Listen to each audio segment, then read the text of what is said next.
Hello বন্ধুরা, আমার চ্যানেলে তোমাদের স্বাগত জানাই। আজকে আমি তোমাদেরকে বানিয়ে দেখাবো রেস্টুরেন্ট স্টাইলে পাস্তা রেসিপি। তার জন্য আমি আগে থেকেই বাঁধাকপি, টমেটো, পেঁয়াজ ও কাঁচা লঙ্কা ভালোভাবে ধুয়ে কুচি কুচি করে কেটে রেখেছি।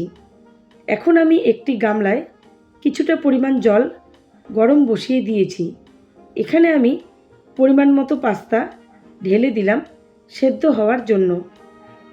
পাস্তা সেদ্ধ হয়ে এলেই আমি এটাকে নামিয়ে নেব। আমি পাস্তা থেকে সমস্ত জল ঝরিয়ে নিয়ে একটি থালাতে পাস্তাগুলো রেখে দিয়েছি।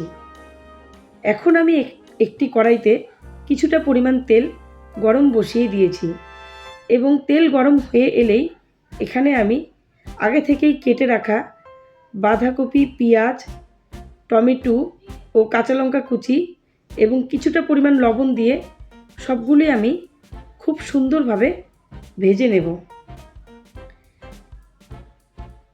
এখন আমি এখানে কিছুটা পরিমাণ সোয়া সস এবং কিছুটা পরিমাণ রেড চিলি সস যুক্ত করে দিলাম, যাতে এর টেস্ট আরও ভালো হয়। এখন আমি সবগুলি খুব ভালোভাবে কষিয়ে নেব।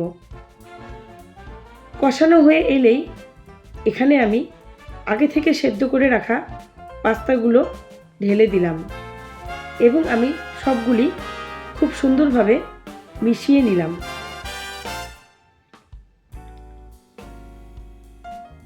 সবগুলি খুব সুন্দরভাবে মিশিয়ে নিয়ে আমি পাস্তাটিকে ভালোভাবে ভেজে নিচ্ছি। এখন আমি এখানে কিছুটা পরিমাণ ম্যাগি মশলা এবং কিছুটা পরিমাণ পাস্তা মশলা ও চিকেন কারি মশলা যুক্ত করে দিলাম এবং আমি এখন সবগুলি খুব সুন্দরভাবে নাড়াচাড়া করে নিচ্ছি। আরও কিছুক্ষণ ভেজে নিয়ে আমি এখন এখানে কিছুটা পরিমাণ ধনেপাতা কুচি যুক্ত করে দিলাম এবং ধনেপাতা কুচি ভালোভাবে আমি মিশিয়ে নিলাম।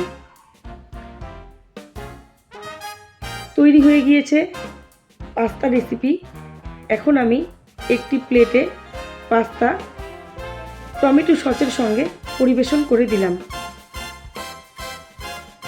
তোমরা আমার চ্যানেলে নতুন হয়ে থাকলে প্লিজ সাবস্ক্রাইব করে দিও। Bye bye.